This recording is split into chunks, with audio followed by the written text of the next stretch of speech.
Alhamdulillah.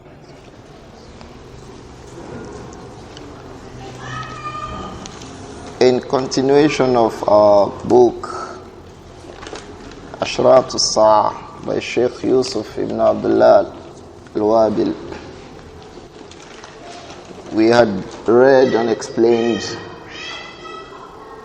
what he meant when he said أشراط الساعة الكبرى, and that he mentioned the first point, ظهور المهدي, and then in our last class we explained what he meant when he said خروج المسيح الدجال. Today inshallah we will try to explain the third point under أشراط الساعة الكبرى, نزول عيسى عليه السلام. نزول عيسى عليه السلام, the coming down of Isa alayhi salam. Isa alayhi salam was one of the Anbiya, or is one of the Anbiya, Rasul Allah sent to Banu Israel. It says, وَجَعَلْنَاهُ مَثَلًا لِبَنِي إِسْرَائِيلِ. One of the Rasul Allah sent to Banu Israel was Isa alayhi salatu wassalam. And that was the last of all the prophets of Allah before the Prophet Muhammad sallallahu alayhi wa alihi wasallam, such that when Isa came alayhi salam and then Allah took him to the heaven, there was not between him and the Prophet Muhammad sallallahu alayhi wa alihi wasallam any other prophet or messenger.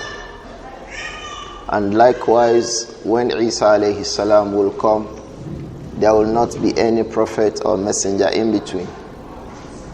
When Isa alayhi salam will be returned to the earth, before then and after, there will be no prophet.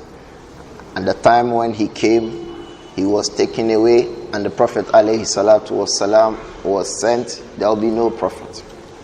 So there is connection between Nabi Isa alayhi salam and our own Prophet Muhammad sallallahu alayhi wa alihi wasallam at the beginning and at the end. And that was why in a report he said, how is it an ummah that I came in front of it and then Isa alayhi salam came at the back of it? How is that ummah? So Isa alayhi salatu wassalam will come down at the end of time.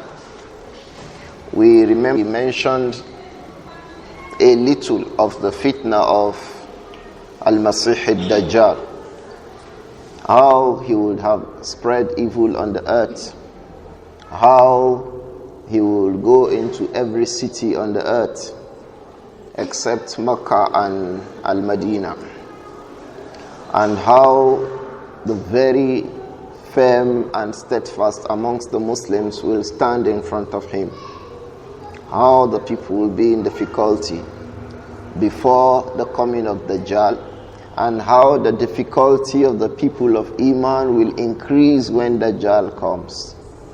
The difficulty will increase so much that, like it says in another hadith, what they will like most at that time is to leave this dunya. The people of Iman during the time of Dajjal, what will be most preferable to them, as is in the hadith of Musnad Imam Ahmad, is that they should leave this dunya. It will be the most desirous thing for them. How we should just go away, because of the extent of the fitna at the time.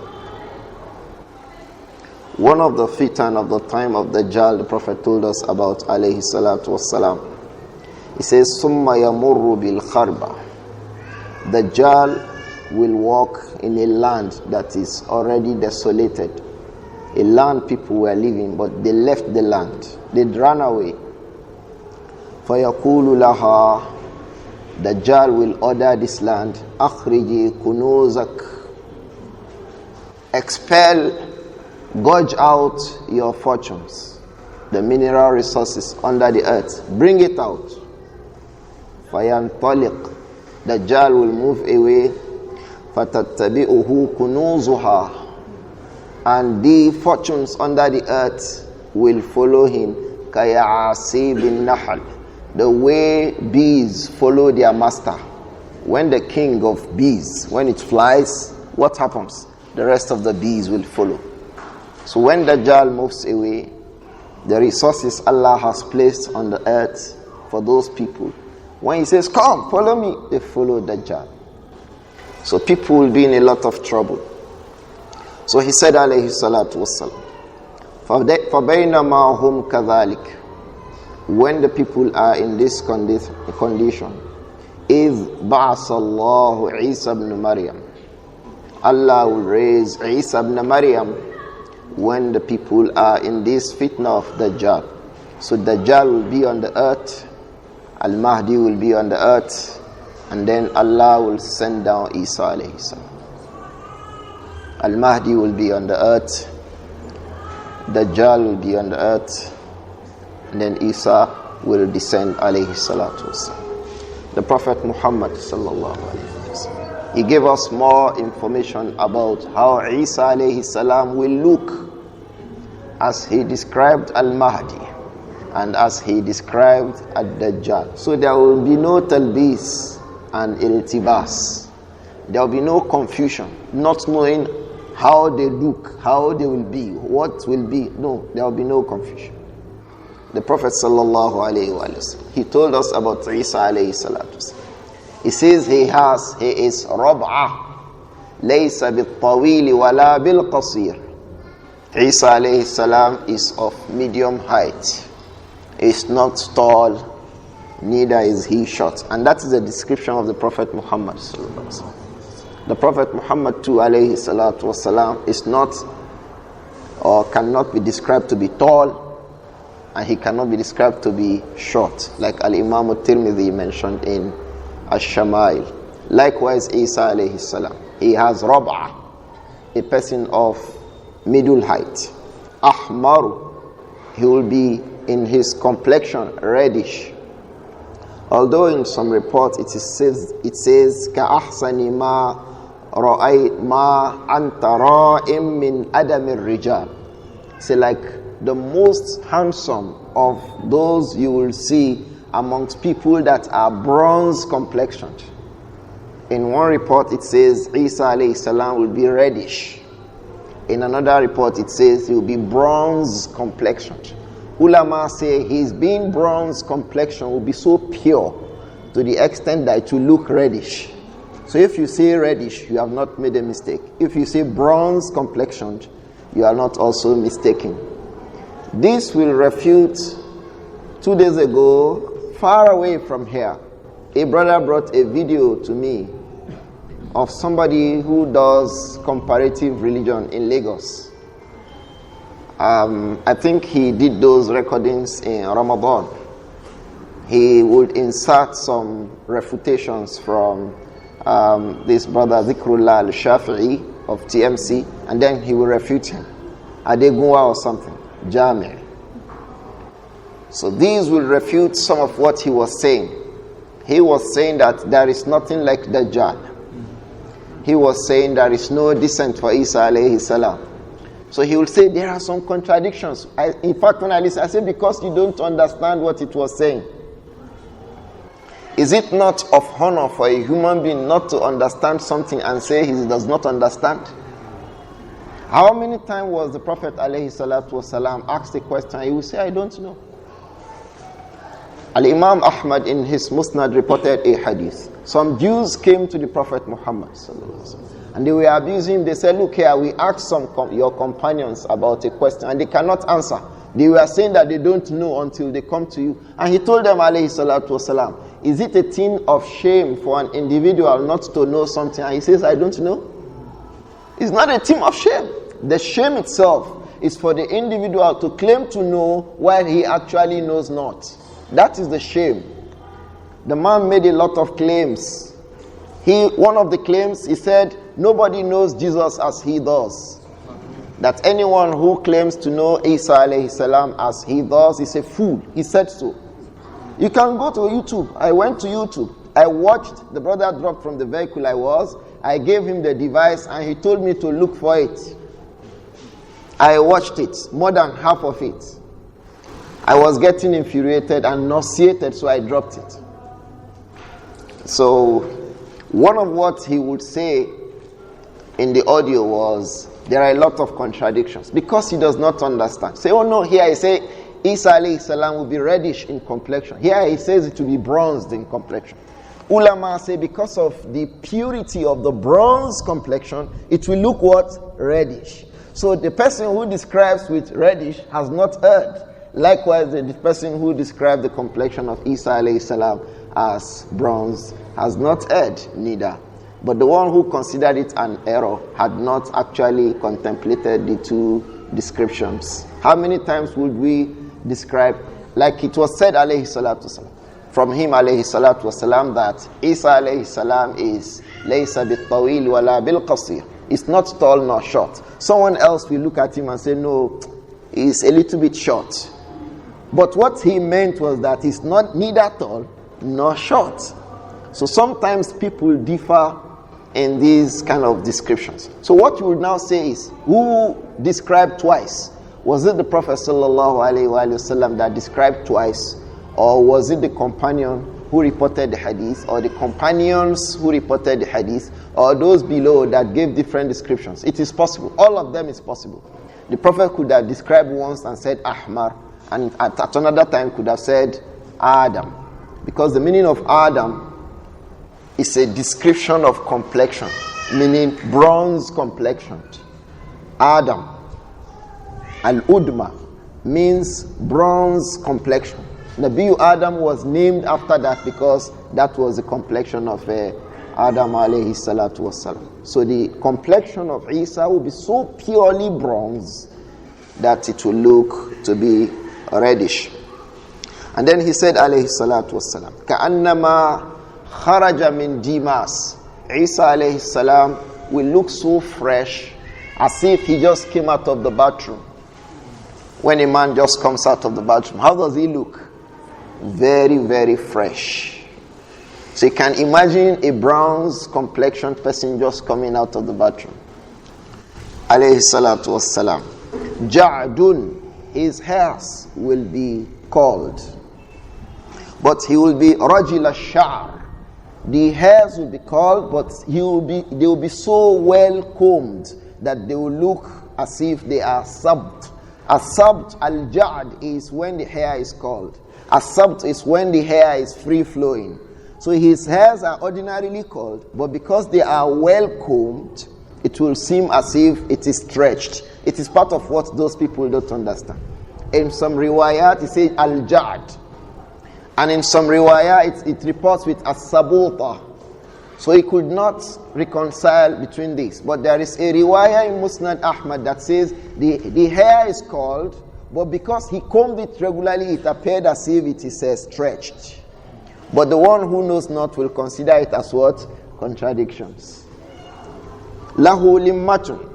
Limma is one of the ways Arabs keep their hairs. When you say zu limma, a person who wears limma is the one that the hairs go just a little bit between the earlobes and the shoulders. It's limma. When you see somebody, the hairs are combed and it drops below the earlobes, occurring between the earlobes and the shoulder, that hair packing style is referred to as what? Limma. That is how Isa alayhi salam's hair will be. He will be aridu sadr, broad-chested, alayhi salatu wasalam, when he comes. And he said, alayhi salatu wasalam, أَقْرَبُ النَّاسِ بِهِ شَبَهًا عُرْوَةُ ibn Mas'ud al-Saqafi.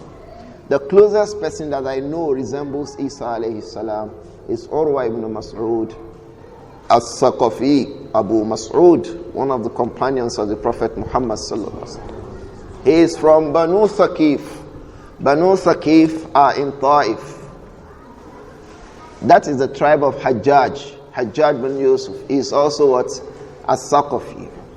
So that is the name of their tribe. This man died in the early days of Islam.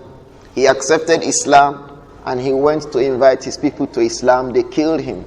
So the Prophet ﷺ said, he is like Sahibu Yasin. We remember Sahibu Yasin, the one Allah mentioned in Surah Yasin.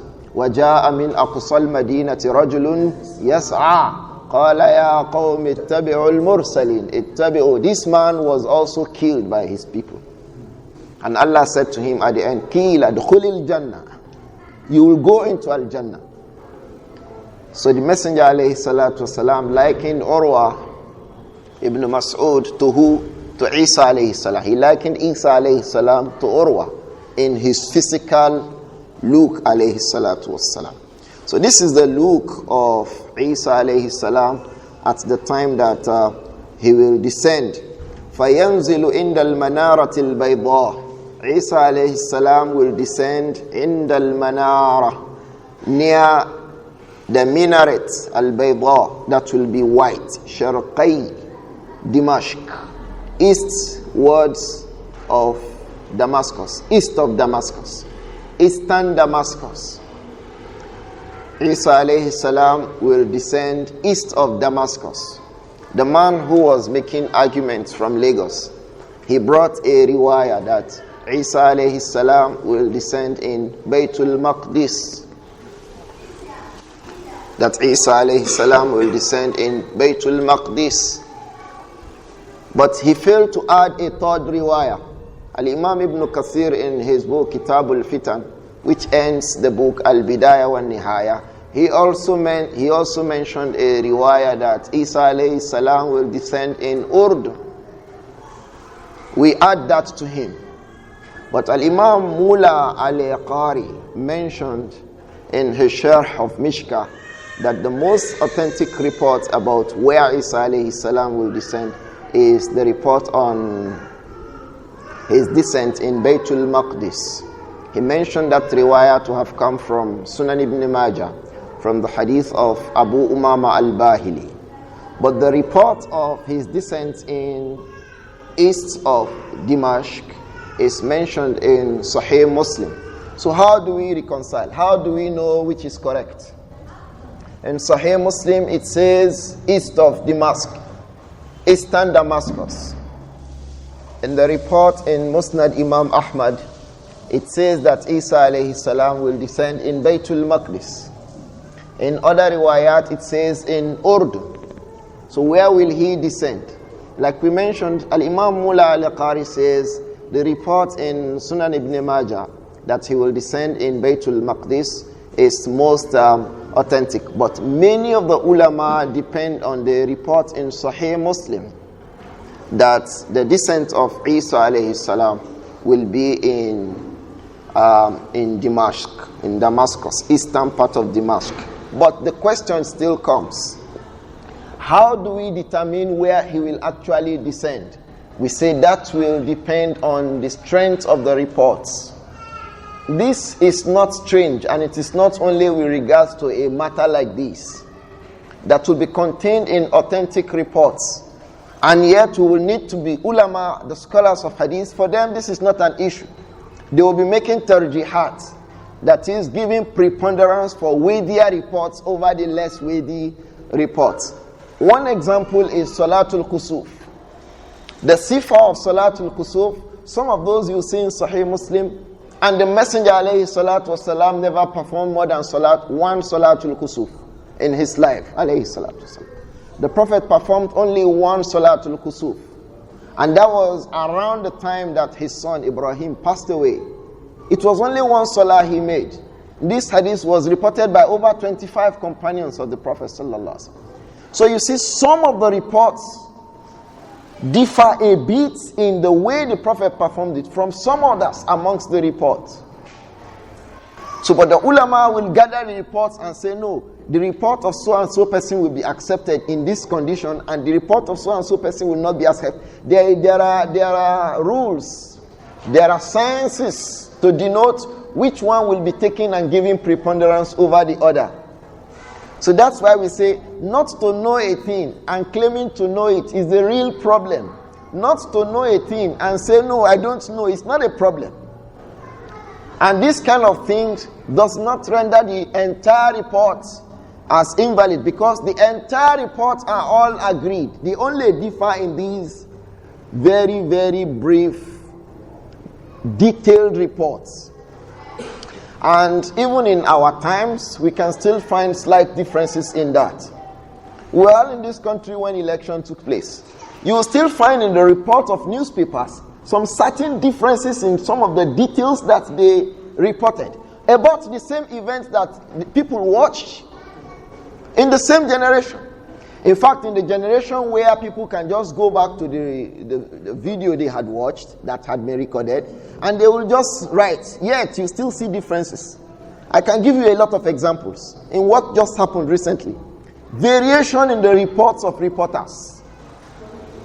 Not to talk of incidences that people would hear people say, memorize, and then say, he said so and so, giving lengthy. So it's possible to find these kind of issues. But the issue is following the laid down rules of knowledge to determine the correct position is what we should do rather than making an outcry and ascribing people of knowledge to ignorance. The brother made a lot of boasts in that video that he made. The brother Adegunwa and those around him. He made a lot of boasts. But if you listen to what they said, it is essentially not based on knowledge. May Allah protect us.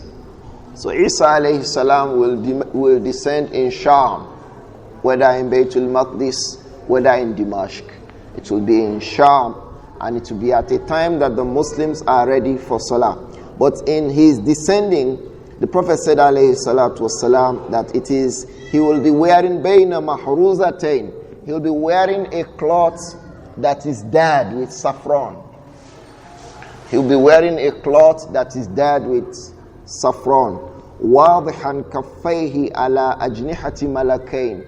And he will be placing his two hands on the wings of two angels of Allah. His hands will be on the wings of angels. It was one of what they laughed at. He said, so Isa alayhi salam, Allah will throw him from the heaven. Didn't Allah send food from the heaven? Food. Didn't Allah send food from the heaven? Not once, not twice for Banu Israel. And the food did not pour away. Even Isa alayhi salam, didn't Allah set a table of food and then bring it down? So if a table of food did not pour away, why is it a problem that Isa alayhi salam will descend from the heaven? So they should have it. The Prophet said alayhi salatu wasalam, he will descend while resting on the wings of two malaks, two angels amongst the angels of Allah. إِذَا طَعْطَعَ رَأْسَهُ قَطَرًا. When he bends his head, you see drops of water falling off his head. And when he keeps the head firm, you see drops falling off like pearls and silver. Ulama say this describes how beautifully looking and well kept Isa alayhi salam will be looking when he descends from the heaven. Alayhi salatu wassalam. وَلَا يَحِلُّ لِكَافِرٍ أَن يَجِدَ رِيحَ نَفَسِهِ. It will not be allowed, it will not be possible for a kafir أَن يَجِدَ رِيحَ نَفَسِهِ, for him to either smell or be touched by the wind that comes from the nafas. When Isa alayhi salam talks or when he breathes, if there's a kafir around, Allah takes that hair to the kafir. His breath and what comes out of his mouth when he speaks will be a means of taking away the lives of kuffar. He says alayhi salatu wassalam, وَلَا يَحِلُّ لِكَافِرٍ أَن يَجِدَ رِيحَ نَفَسِهِ إِلَّا مَاتَ. When he perceives the breath from Isa alayhi salam, they will be put to death. وَنَفَسُهُ يَنْتَهِي حَيْثُ يَنْتَهِي طَرَفُهُ.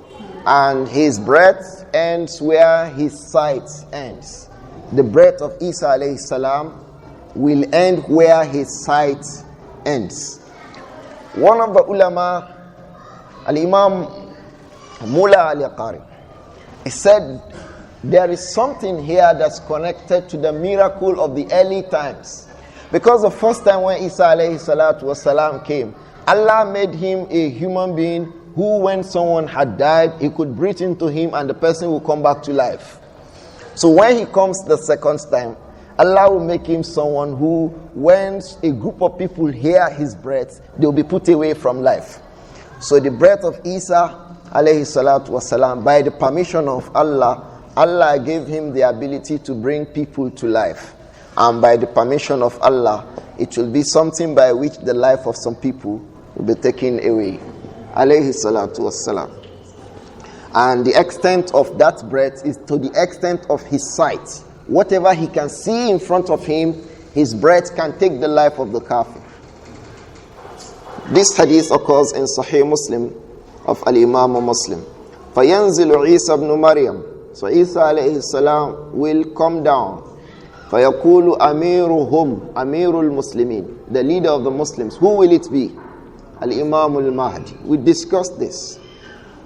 He will be the Amir at the time and he will say, Ta'al salli lana. Come and lead us in Salah. And Isa alayhi salam will reject. We mentioned that on the issues of Al-Mahdi. That is the circumstance of the coming down of Isa alayhi salam.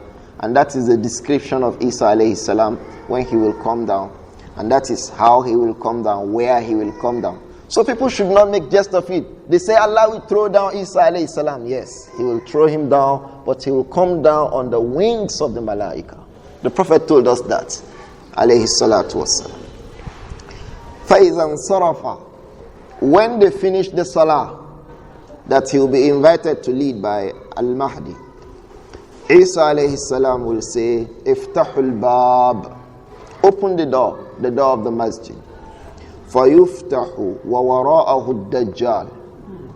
The door will be opened, and at the back of the door will be Al-Masih al-Dajjal. مَعَهُ سَبْعُونَ أَلْفَ يَهُودٍ. There will be 70,000 Jews with him. In the hadith it says, they all will be holding swords, ready for a battle.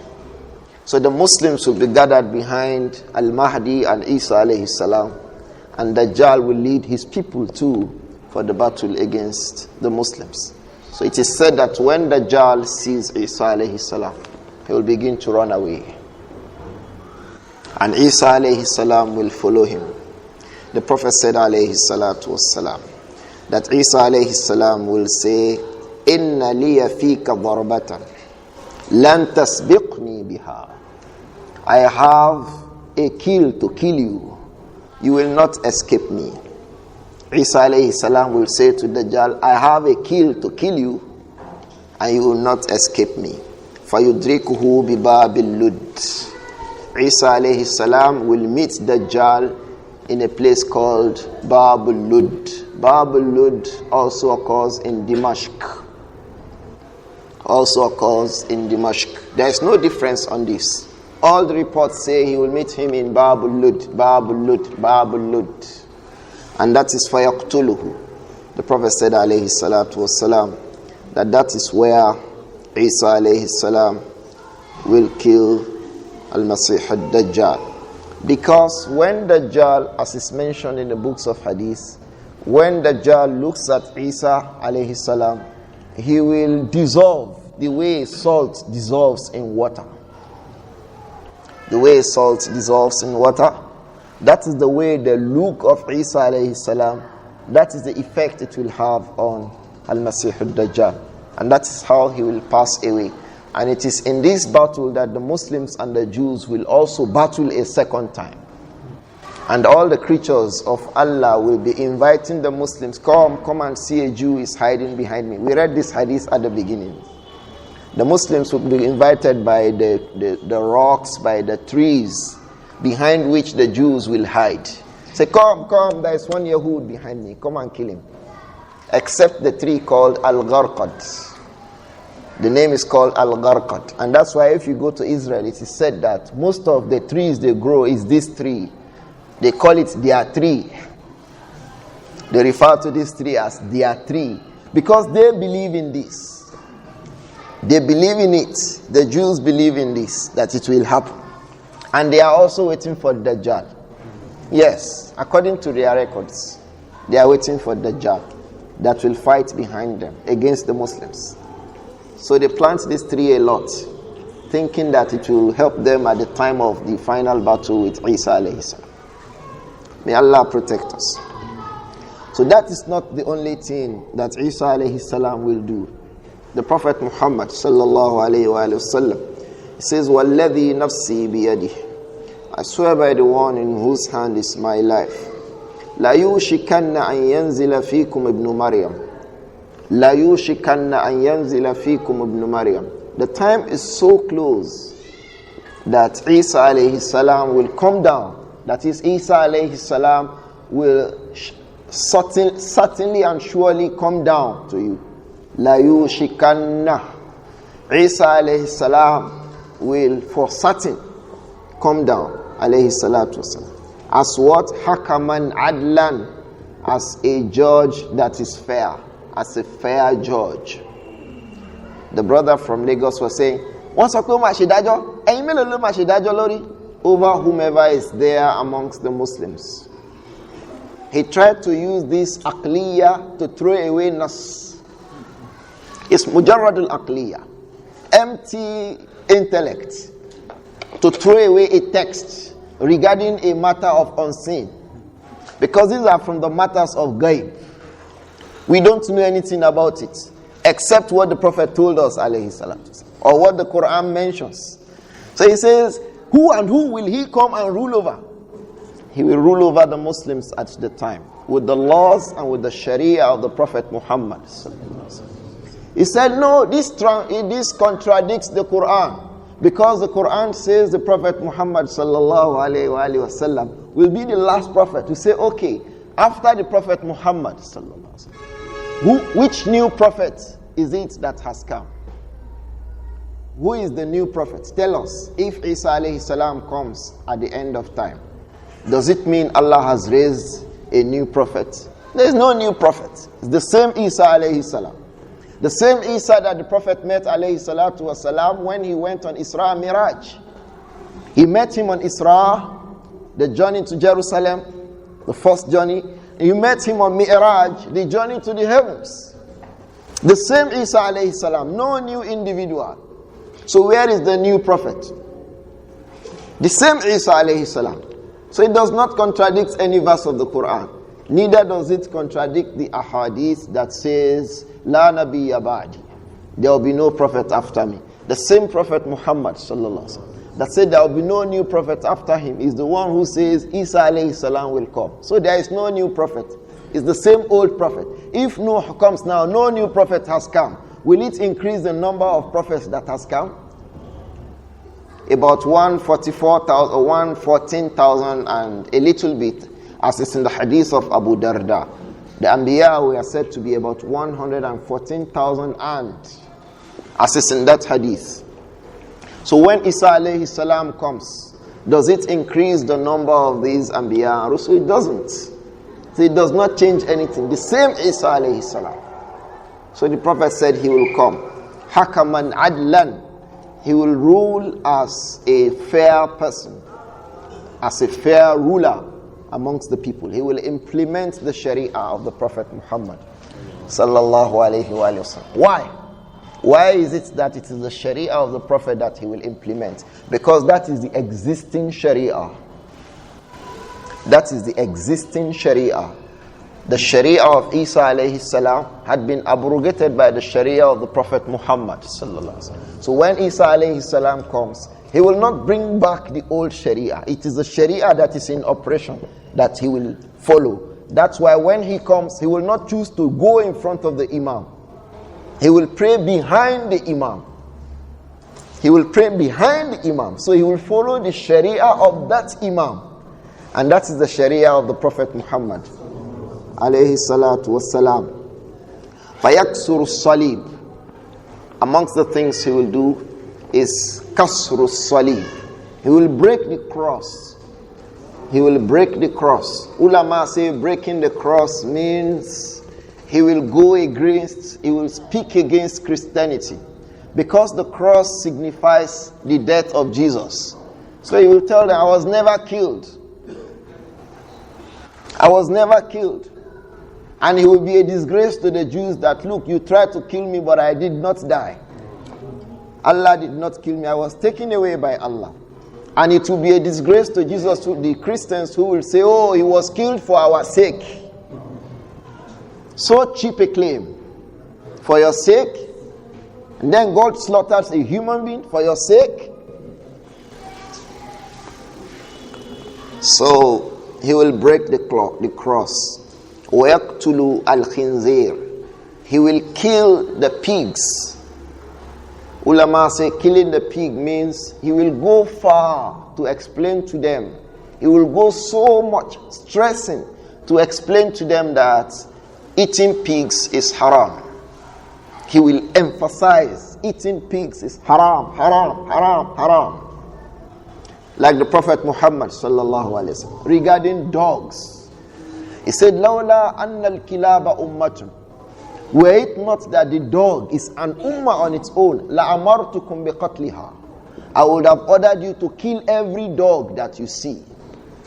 The Prophet Muhammad says, I would have dogs, aja, that we see. Say, were it not that they are an ummah, I would have told you any dog you see, kill it. And he told us, alayhi salatu wasalam, the Muslim who keeps a dog in his house as a pet loses a qirat. And one qirat is the like of Mount Uhud, of good deeds, every day.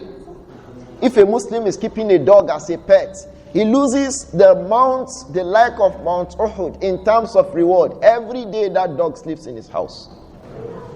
So you see, all of these they go to further explain that the dog should not be kept. So likewise, Isa alayhi salam will go far, will go to a large extent to insist that the khinzir, pigs, pork should not be consumed. Although Allah had mentioned that eating pork is haram. Go in Al-Ma'idah. حُرِّمَتْ عَلَيْكُمُ الْمَيْتَةُ وَالدَّمُ وَلَحْمُ الْخِنْزِيرِ لَحْمُ الْخِنْزِيرِ. Allah prohibited it in the Quran, Surah Al-Ma'idah, and in other places. And he mentioned to us in the Quran that he had prohibited it to Banu Israel too. So Isa alayhi salam will come and insist that they must not eat pork. Yada'ul harb. He will put down wars. Wars will be put down. You know what follows, what comes, what war, what invites wars is injustice. What invites wars is injustice. Injustice bring about wars. When you find people in a war, find out there is some injustice somewhere. So when Al-Mahdi comes and spreads justice, and then Isa alayhi salam comes and strengthens him, and justice is spread, it will put down the scale and the extent of wars. وَيَفِيضُ الْمَالِ. And then wealth will spread. Everybody will have some money to spend because there is justice. So an individual is not pillaging wealth that is meant for 150 million people. Hatta la yaqbalahu ahadun. To the extent that when it is distributed as sadaqah, people say, no, thank you, I have sufficient.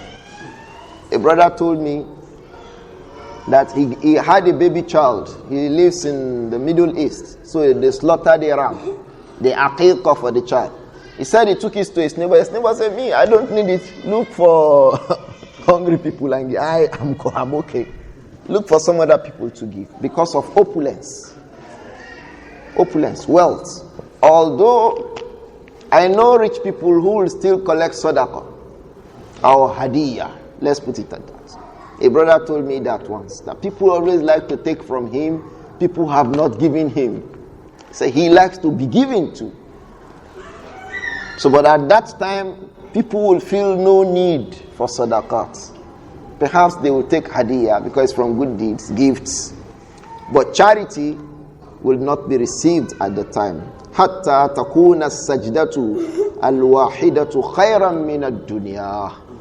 To the extent that one single sajda will be valuable to the Muslim than the entirety of the world because he does not need it. He's not in any need. All his needs are fulfilled.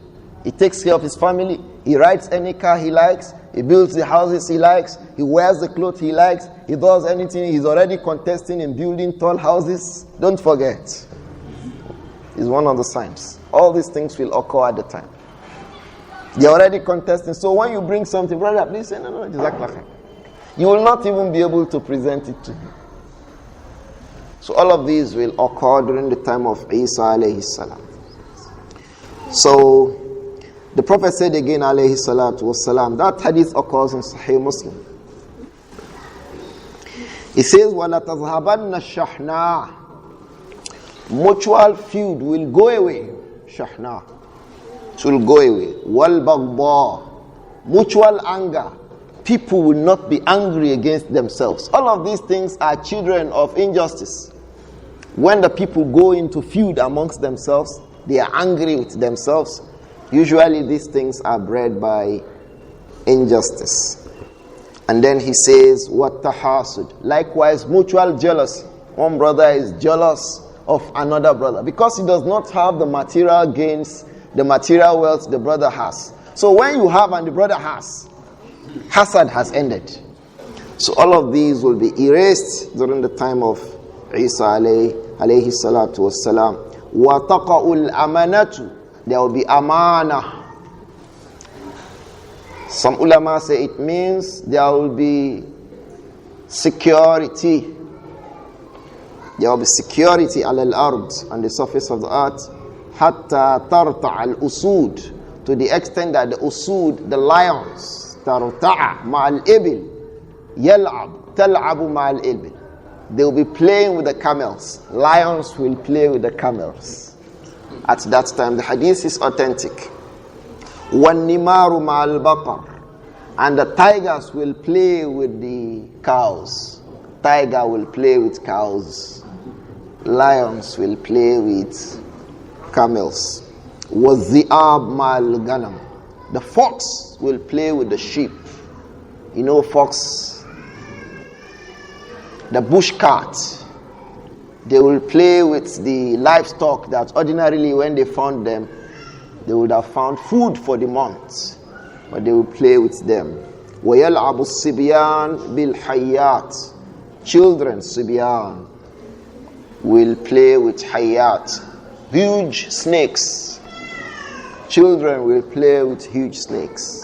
لَا تَضُرُّهُمْ, it will not bring them any harm. This hadith occurs in Musnad Imam Ahmad, and Al-Hafiz ibn Hajar mentioned that the hadith is sahih in Al-Fath. So these are the events that will come during the time of Isa alayhi salatu wassalam. And Isa alayhi salatu wassalam will stay for 40 years before he passes away. Isa alayhi salam will stay for 40 years before he passes away. When in the course of all of these, Allah would reveal to Isa alayhi salam that I have released a group of my creatures. You cannot have power over them. These people are the Ya'juj and Ma'juj. So they will be our area of discourse, inshallah, in our next class. Who are these people, Ya'juj and Ma'juj? I think in English they are referred to as the Gog and the Magog. It was reported that during the time of Umar radiallahu anhu, he asked the people to look for them. Where are they? There were some reports from the companions regarding the Gog and the Magog. So Isa alayhi salam will descend. He will attempt to fight the Gog and the Magog, Ya'juj and Ma'juj. And Allah will say to him that I have not made creatures, I have not created any group of people on the earth that can face Ya'juj and Ma'juj. So Isa alayhi salam will be asked to run away. From amongst the things that Isa alayhi salam will do, let's say this, is that Isa alayhi salam will perform Hajj. The Prophet said so alayhi salatu wasalam. That hadith occurs in Musnad Ahmad. And the ulama Shaykh Ahmad Shakir said the hadith is authentic. Isa alayhi salam will perform Hajj. He will make talbiyah, labbaik Allahumma labbaik, as Hujjaj make. And he will wear the ihram. He will make tawaf, as the Muslims make tawaf. So these things are authentic regarding Isa alayhi salam. Because sometimes the people ask, what will he come and do? These are some of the things that he will come and do, that the Prophet Muhammad sallallahu alayhi wa alihi wasallam has told us about. There is no arguing to reject the fact that Isa alayhi salam will descend. Isa alayhi salam will come back. And these are the details about how he will come, how he will look, where he will descend, what he will do, where he will do them. So it does not befit the Muslim who claims followership of the Prophet Muhammad sallallahu alaihi wasallam to reject that he does not accept. وَمَا كَانَ لِمُؤْمِنٍ وَلَا مُؤْمِنَةٍ إِذَا قَضَى اللَّهُ وَرَسُولُهُ أَمْرًا أَن يَكُونَ لَهُمُ الْخِيَرَةُ مِنْ أَمْرِهِمْ. It is not befitting for the believing men and women إِذَا قَضَى اللَّهُ وَرَسُولُهُ أَمْرًا, when Allah and the Messenger decide a matter, that they say, no, we have one different opinion. It does not befit them. So they can ask us quickly, where then does Allah say Isa alayhi salam will come? Allah mentioned this in the Quran, Surah Zukhruf. He says,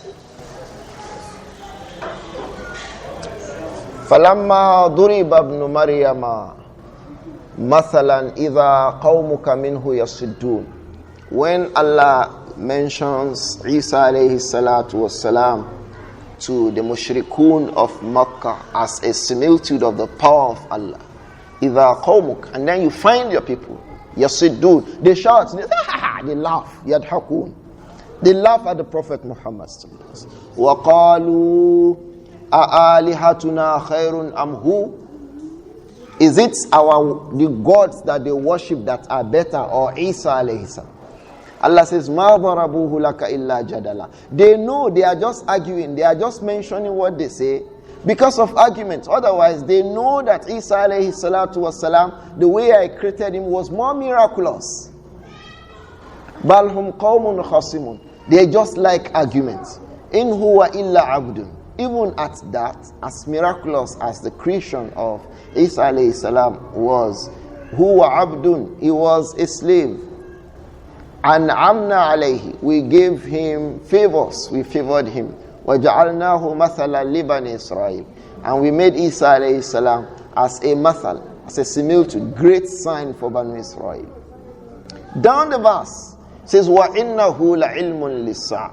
And Isa alayhi salam, لَعِلْمٌ لِلسَّاعَةِ, he will be a sign, لِلسَّاعَةِ, to show the time of the last hour. It says, فَلَا تَمْتَرُنَّ بِهَا. Don't be in doubt regarding this matter. وَاتَّبِعُونَ. Follow what I tell you. Allah says they should not be in doubt. Isa alayhi salam will come. لَعِلْمٌ لِلسَّاعَةِ. The Quran has ways of recital. In another recitation of the Quran, it says, لَعَلَمٌ لِلسَّاعَةِ. Alam. Alamatun lisa. Isa alayhi salam will be alama, from alamat of as-sa'a, will be the coming of Isa alayhi salam. So a Muslim will leave all of these and says, Isa alayhi salam will not come. When you say, what is your proof? You say, Luke chapter 10 verse 10. Luke, which Luke? Which Luke? The entirety of the New Testament is a false. The entirety of New Testament lies. Most of them, they don't know who authored them. They don't know their authors. Those days when we used to read the Bible, you see, if you go, because we schooled in majority non-Muslim environments, far down. So you find them. You go and look at Luke, they say who's author, they don't know. Mark, who's author, they will say they don't know. They say even Matthew is not the Matthew who was said to be a disciple that authored the book of Matthew. So this is the account. And even in doing that, he'll be speaking a lot of abracadabra to try to say, no, Jesus Christ, And yet the Quran comes with a clear-cut statement. وَإِنَّهُ لَعِلْمٌ لِلسَّاعَةِ وَإِنَّهُ, and certainly Isa alayhi salam, لَعَلَمٌ لِلسَّاعَةِ, is a sign that the last hour has approached. فَلَا تَمْتَرُنَّ بِهَا. Don't be in doubt regarding this matter. وَاتَّبِعُونَ. Follow me. The Prophet says, follow me. Follow the Prophet Muhammad. And then he came in these lengthy narrations. The ahadith about the coming down of Isa alayhi salatu wasalam have been reported by over 20 amongst the companions of the Prophet Muhammad. Over 20. It was reported by Aisha, AbdiLlāhi ibn Umar, Jabir ibn AbdiLlāhi Al-Ansari. One of the ulama, Shaykh Anwar Al-Kashmiri, he gathered all these reports in a book of over 400 pages. He titled it At-Tasrīḥ بما تواتر في نزول المسيح. التصريح, the clear-cut statement, بما تواتر, regarding what is widely reported from large number of companions and their students, في نزول المسيح, regarding the coming down of Isa alayhi salatu wasalam. Others have written, like Al-Imam Al-Shawkani rahimahullah. He also wrote something similar to this by Shaykh Anwar Al-Kashmiri. Many others amongst the ulama have written. Imam Ibn Kathir compiled an entire section. Many others, many words have been written. Then one Muslim says, no, the basis for his rejection of all of these reports, those same people who reported to you how to pray, how to make sajda, how to make ruku, how to perform sawm, how to make wudu, that you do every day, how to marry, they are the same people who have reported to you that Isa alayhi salam will come back. The same Quran that contains the rest of the messages of Islam is the same Quran that says to you that Isa alayhi salam is a sign of the last hour. The same companions who witnessed the coming down of the Prophet, the message to the Prophet Muhammad sallallahu alayhi wa sallam, are the same people insisting and saying these things will happen as we have discussed. So why is it that the Muslim wakes up today to say is rejecting these facts because one unknown Paul somewhere had given some accounts in a book that the owners of the book themselves don't rely on. So it's really, really a pity. May Allah protect us. Isa alayhi salam will descend. There's hadith in Musnad Imam Ahmad. Abu Hurairah radiyallahu anhu saw some young boys when he was old, nearing the time of death. So he said to them, you young boys, maybe it is in your time that Isa alayhi salam will come. When he comes and you meet him, tell him Abu Hurairah is saying salamu alaikum to him. They were so certain that Isa alayhi salam, the report is in this book, At-Tasrīḥ. They were so certain that Isa alayhi salam will come. So, but the Muslims of today, what Allah says they should not do is what they are doing. It says, فَلَا تَمْتَرُنَّ بِهَا. Don't be in doubt regarding the matter. That is what the Muslims are doing today. وَاتَّبِعُونَ. Follow the Prophet Muhammad.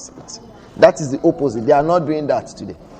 This Habib too, the child of Shaykh Adam al-Ilori, he also was making a statement close to that Isa alayhi salam will not descend. He said, I said, this is not the place of Okpala. It is in the place of Nusus, text. You depend on the text. Why is it not issue of Okpala? It is not that kind of an issue because it is from the matters of unseen. You don't know it. It is issues of what will happen tomorrow. So only Allah and His Messenger can tell us. And when they tell us, all we need to verify is the hadith sahih. He said, Israeliyati wa nu hadith. He does not know what he's saying. To be frank, that is the truth. Al-haqqu yuqal.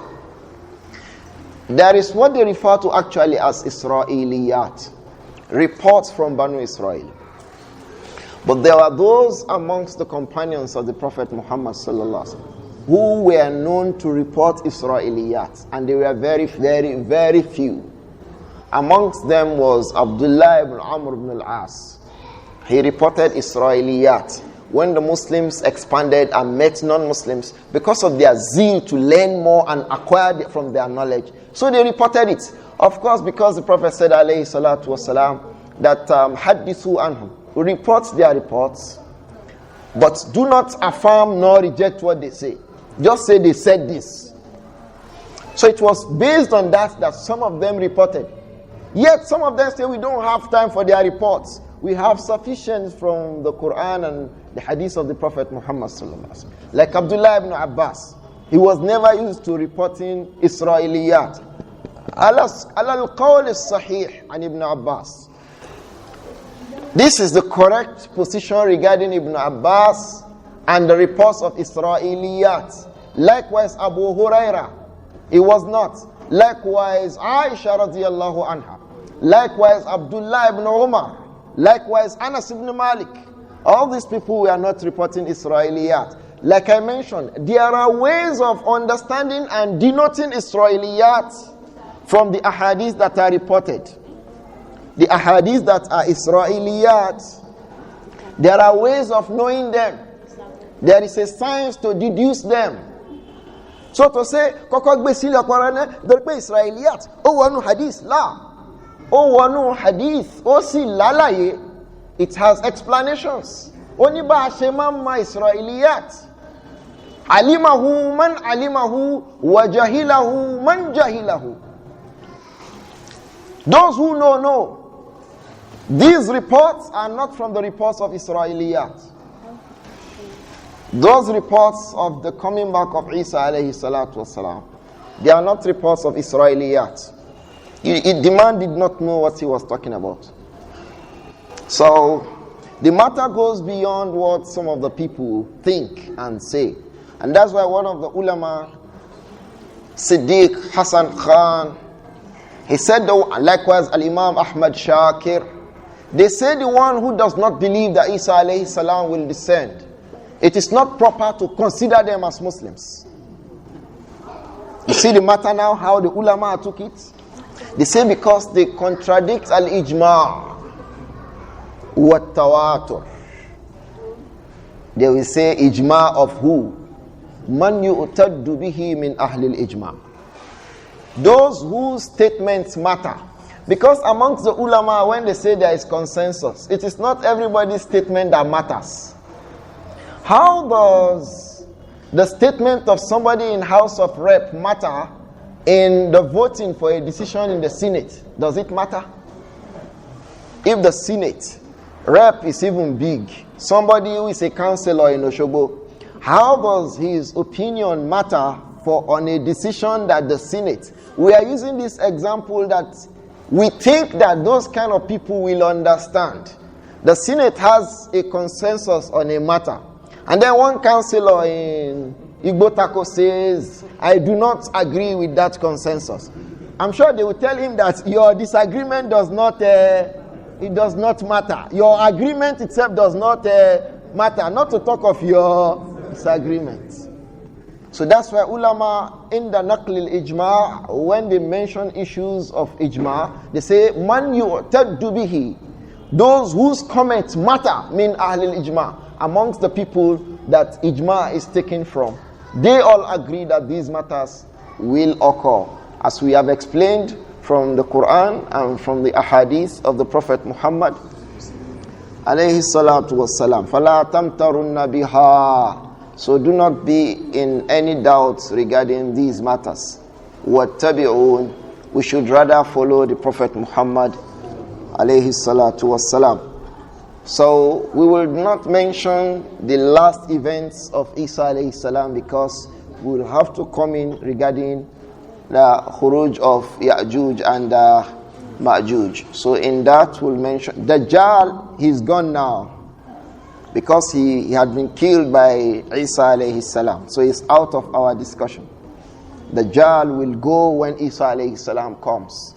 And he'll be taken away by Isa alayhi salam. When he sees Isa alayhi salam, he will melt as the salt melts in water.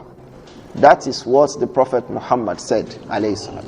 And the ahadith regarding them are authentic. So the next discussion now will continue from Al-Mahdi, Isa alayhi salam, and then the people of Ya'juj and Ma'juj. May Allah protect us. How did Prophet Isa ascend? Rafa'ahu Allahu ilayh. Allah took him to himself. The way, the closest thing we could describe it with is the way the aeroplane flies. You will just see it going into the sky until it goes away. That's all. Or the space shuttle.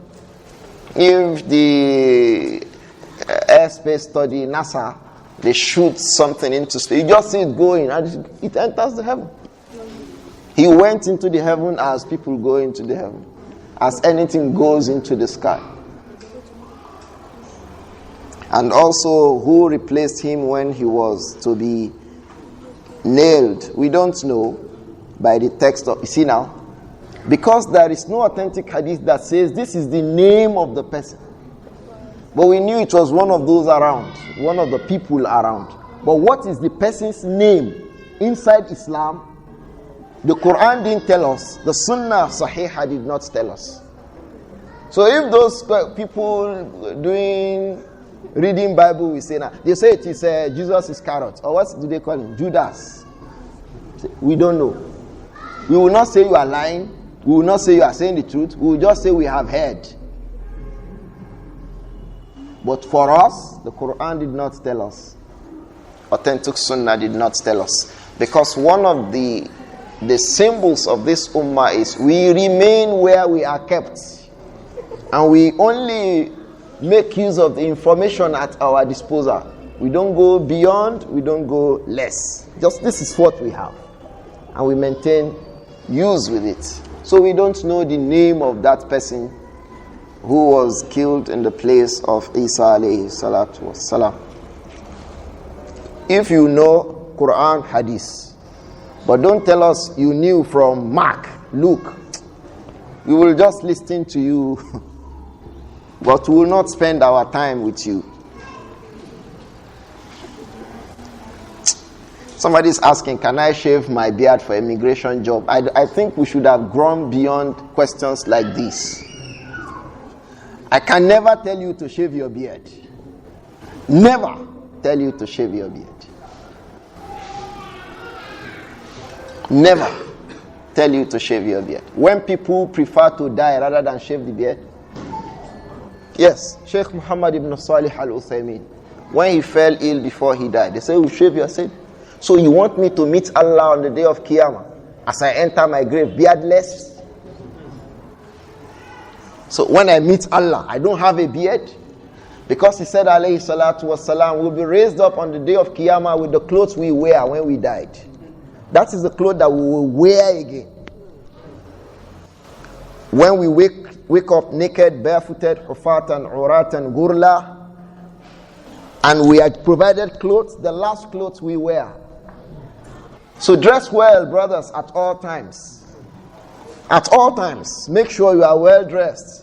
Whether you are going to sleep, you are waking up, make sure you are wearing something good enough. Avoid being dirty. So when you wake up on the day of Qiyamah, I know somebody like that. So when you wake up on the day of Qiyamah, you'll be well dressed too. So if a person had shaved his beard, so you come up on the day of Qiyamah, you'll be asking, where is Uthaymin? Because some of us will not be recognized if the beard is not there.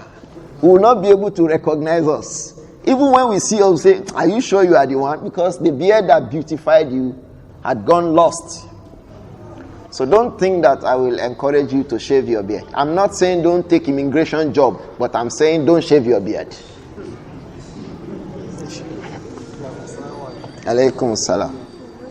What are the steps for getting a good spouse? Mix with good people.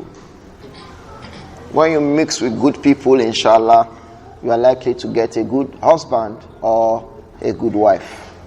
And this is what Allah ordered us from the very beginning. It says, Ya ayyuhalladhina amanu taqullaha wa kunu ma'as sadiqin. If you are with the good people, I assure you, you will get a good husband or you get a good wife. I tell you, you are with them, they know you, they understand you. Once you need a wife, they will start running around for you. There's one sister. The sister is very gentle. He will fit you. They will start telling the sister, there's one brother. I know you will like him. But when you mix with people of weakness, expect to get a weak wife. When you mix with dancers and whatever, that is the kind of wife, as they say in Yoruba. So when you want good, mix with the people of good. You will get. It doesn't mean that they are perfect, but they are better than any other set of human beings. I tell you this. One of the ulama say, marry your daughter to a pious person. Because if it turns out that he does not love her, he will not cheat her. He will be afraid of Allah. If it turns out, because you know the way marriage goes, if it finally happens that the love for her waned, he will not cheat her. He will remember there are rights, and these rights Allah will ask about them. So at least he will maintain the rights. He will not be like those men who tie belts to flog their wives. Yes, there are people. People do that. Buy belts. I say, this belt. When you are flogging his wife. The Prophet said, sallallahu alayhi wa sallam, you will not find the best amongst the men doing that. Although he told us in Sahih Muslim, when he warned us in Hajjatul Wida, that فَاسْتَوْصُوا بِالنِّسَاءِ خَيْرًا, we should take care of the women, and he was mentioning the rights of wives over their husbands. One of what he mentioned regarding the women is that they should know that they should not bring into their homes women or men that their husbands are not pleased with. Women should not bring to the husband's house any woman that you know your husband does not like. Don't bring that woman into your house. Likewise, any man, no matter how close, you know your husband does not want this man in the house, don't let that man come into the house.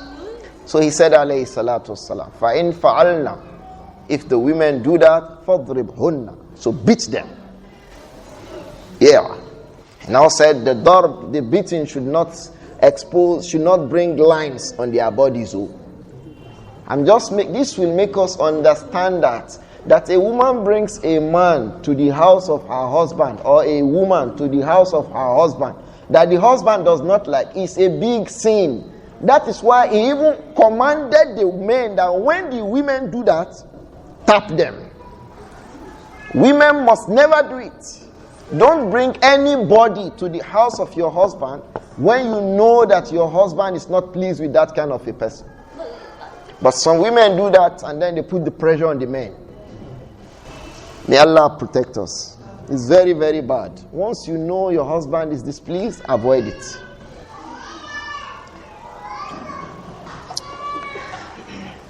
I think that answers the question of the brother who is asking on how to get a good spouse. Mix with good people. You will get it's not, in fact, if you want 2, 3, 4, you will get. Alaykum salam. Ameen.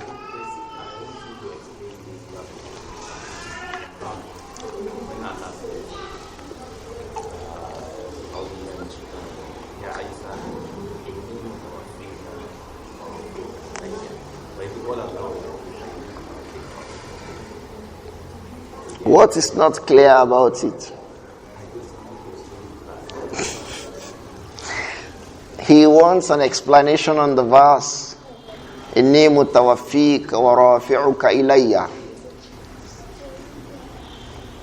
wa ja'iluka madha?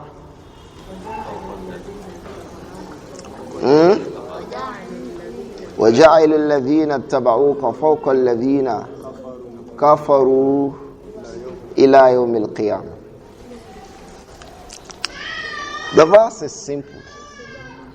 And that's because the people of Bible preaching come to this verse to try to say that it meant that Isa alayhi salam had died before Allah took him away. The first explanation is that we tell them that the Quran was not revealed to them. The Quran was revealed to the Prophet Muhammad. And one of the duties of the Prophet Muhammad sallallahu alaihi wasallam is to explain the Quran to us. لِتُبَيِّنَ لِلنَّاسِ مَا نُزِّلَ إِلَيْهِمْ. The messenger was raised to explain what was revealed to mankind. So that is the duty of the Prophet sallallahu alaihi wasallam. And Allah told us that وَمَا أَتَاكُمُ الرَّسُولُ فَخُذُوهُ. When he gives you that explanation, take it. The Prophet did not explain that verse to mean that Isa had died before he was taken into the heaven. He explained it to mean that Isa alayhi salam was taken to the heaven in his life and his spirit and his body, in his self, as Isa alayhi salam was taken away. So if a person comes and says any other thing, we will not accept it from him. We will say, all those your abracadabra about Luke and Mark you bring to explain this hadith, it contradicts your belief as a Muslim. So when they say that, ask them simple question. Do you believe in the entirety of the Quran? They will say yes. So you go to Al-An'am, where this verse occurs. Like لِتُبَيِّنَ لِلنَّاسِ. We've not raised the Prophet sallallahu alayhi wa sallam. Or Al-Baqarah, كَمَا أَرْسَلْنَا فِيكُمْ رَسُولًا مِنْكُمْ يَتْلُو عَلَيْكُمْ آيَاتِهِ وَيُزَكِّيكُمْ وَيُعَلِّمُكُمُ الْكِتَابِ. So the duty to teach the Quran and explain the meaning of the Quran is on the shoulders of who?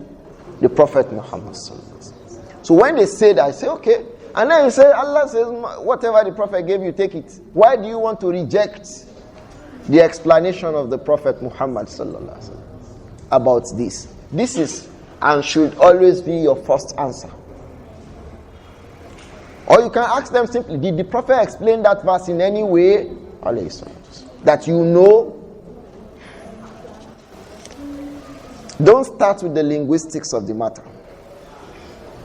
Start with the Prophet Muhammad sallallahu alaihi wasallam, because they cannot claim to know Arabic more than the Prophet Muhammad sallallahu alaihi wasallam. But if you start with Arabic, you can start drawing forward, backwards.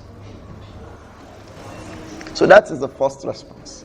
The Prophet sallallahu alaihi wasallam explained that verse to mean that Isa alayhi salam went up and he told us that he met Isa alayhi salam. What else do we want? He met him in this world. He met him in the heavens. So no other explanation. Isa alayhi salam has not died. The second explanation is that tawaffa, this verb, could mean death and it could mean sleep. It could mean being in a state of unconsciousness. It may also mean being in the state of wakefulness. It may mean so many things depending on the qarina. There are words like that, like an-nasiha. It means so many things in Arabic. So tawaffa does not necessarily mean death.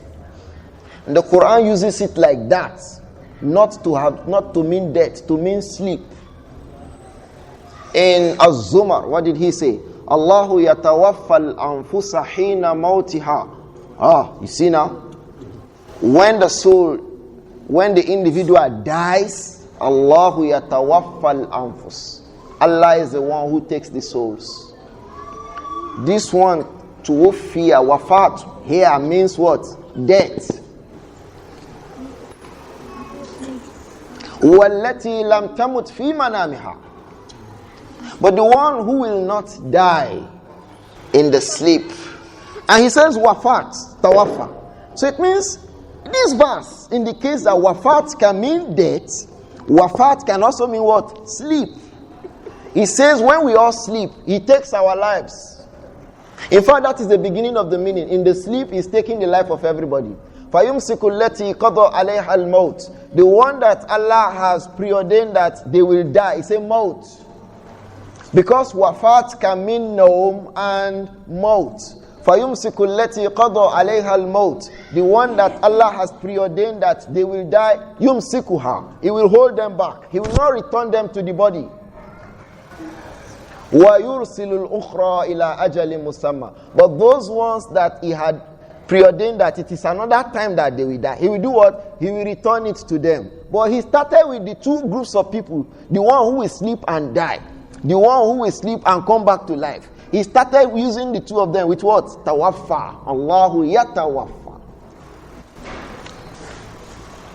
So, when he says, Inni mutawaffika wa rafi'uka ilayya, linguistically, it can mean, I kill you. It can also mean, I make you to sleep, I take you to myself. But because the Messenger alayhi salatu wasalam made us understand that he did not die, the Quran also makes us understand that وَمَا قَتَلُوهُ, we know that the wafat, tawaffa there is not death. The least of what they can call it to be what? Is sleep. The least is sleep. But he was alive, he is himself. He said, مَا قَتَلُوهُ مَا صَلَبُوهُ وَلَكِنْ شُبِّهَ لَهُمْ بَلْ رَفَعَهُ, Allah raised him ilay. If he was dead, he would not say رَفَعَهُ. Because this damir who will refer to something that has spirit and body. Rafa'ahu, the carcass. The damir for it is ha'un, carcass, dead body, jinaza. So it does not mean what they attempt. Even linguistically, it does not. Not to talk of coming back to the Sunnah to understand the Quran. Al-Imam Muhammad al-Amin al-Shinqiti, in his book Adwa'u al-Bayan fi Idah al-Quran bil-Quran, when he explained وَإِنَّهُ لَعِلْمٌ لِلسَّاعَةِ, he went almost 3 to 4 pages explaining this إِنِّي مُتَوَفِّيكَ وَرَافِعُكَ إِلَيَّ, to make us understand that it does not necessarily mean death. Others too did that amongst the scholars of tafsir. But these people who argue these matters are very arrogant intellectually. That Adegunwa said, Ibn Kasir, even Ibn Abbas, if he writes tafsir, his tafsir will be better than Ibn Abbas. Go and listen to it. Go and listen to it. That Adegunwa in Lagos. He said even Ibn Abbas, if he wrote a tafsir today, he said because they didn't go anywhere, they just sat down in their house. This is jahl. There is no group of human beings that traveled like the scholars of Islam. In fact, Al-Imam Al-Khatib Al-Baghdadi would say, if a person is learned and he has not traveled all around the world, he should not consider himself learned. The ulama, Al-Imam Khatib, he has an entire book on this, Rihlatu Al-Ilm, Al-Rihlatu Lil-Ilm, the journeys that scholars make for knowledge. We had amongst the scholars of Islam who traveled every city of the world. Yes, there are reports about areas such as Australia. There are reports of areas around Brazil in the books of Islamic history where our scholars got to. Since the time of the Tabi'un, they were already above the Mediterranean. Jabal Tariq, the Gibraltar rock, was discovered around the time of Tabi'un. The Prophet died, they spread to the surface of the earth. There are no better traveled people. Do we know Ibn Abbas came to Africa? He was part of those who make Fatwa Ifriqiya with Abdullah ibn Amr ibn al-As and Amr ibn al-As and Abdullah ibn Umar. They came in far into Africa as far as the Maghrib, Morocco. It was after the conquest they returned to the peninsula. And wherever they passed away, our ulama were well traveled. I think you should say something else. Like I said, the problem is ignorance. A man does not know something and he thinks it cannot occur in any other way. He says, because they did not travel, for how many countries has he visited? We need his international passport and let's see. How many countries of the world? Frankly, how many countries of the world has he visited? People who really travel don't say they have traveled. Yes, it is when they speak and explain you will know they will never tell you that they have traveled. You know why? They still have places they want to visit. It's just like knowledge. Ulama don't say we are knowledge, we are scholars. La. Because they still have things they want to know. So that one they want to know is the one that will be in front of them as if they don't know anything. But when they respond to your matters, you will know that they know. Al-Imam Suyuti went to everywhere you can think of, from Western Africa up north, and then the Arab world. He came close here even in Kano.